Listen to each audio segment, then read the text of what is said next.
the parable of the wedding feast. This comes towards the end of Jesus's ministry. He's in Jerusalem after his triumphant entry on Palm Sunday.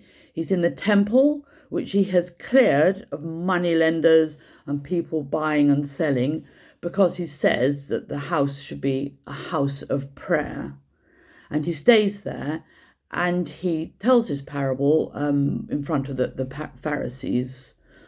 And he's likening the kingdom of God to a king who prepares a wedding feast for his son.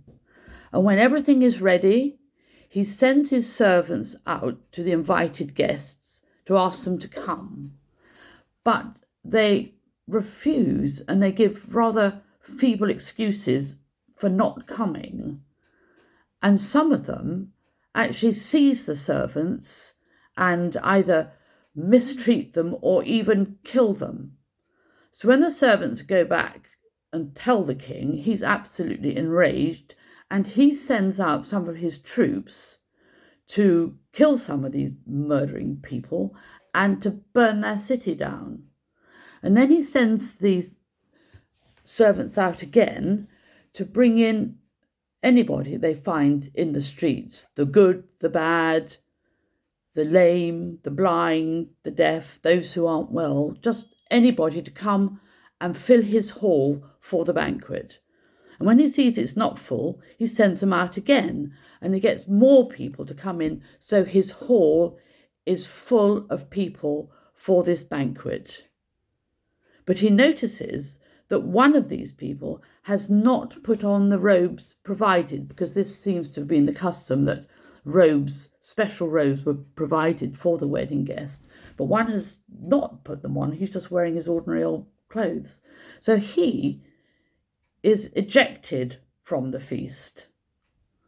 So I've always thought, well, this is sort of like the haves and the haves not, really. People who've got so much money and they can do what they'd like, and they can buy this and they can buy that, and banquets are just to a penny, there's nothing special for them.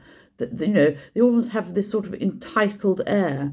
But then you get these ordinary people who are asked to come, and for them it must be wonderful. They wear the robes, they have a most wonderful feast. They don't normally have food like that. Some will be very poor, living on next to nothing. And for them it's really wonderful. But actually, this is probably not the interpretation. That's rather my simple one.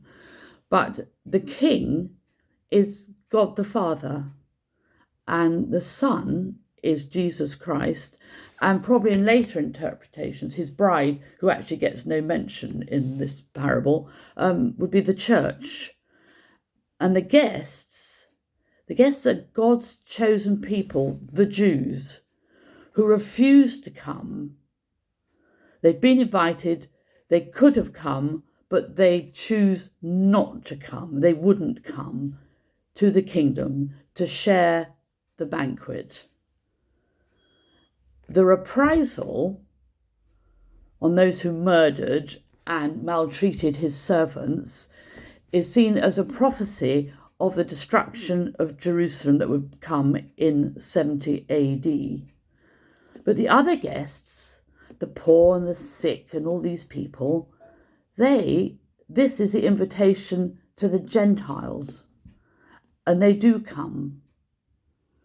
But there is the one person who is not wearing the robes, who gets ejected from the wedding, is in fact cast out into darkness, where there will be weeping and gnashing of teeth. This is a symbol of what will happen at the last judgment, when the non-believers don't enter the kingdom of heaven. And as is said at the end of this parable, many are called, but few are chosen.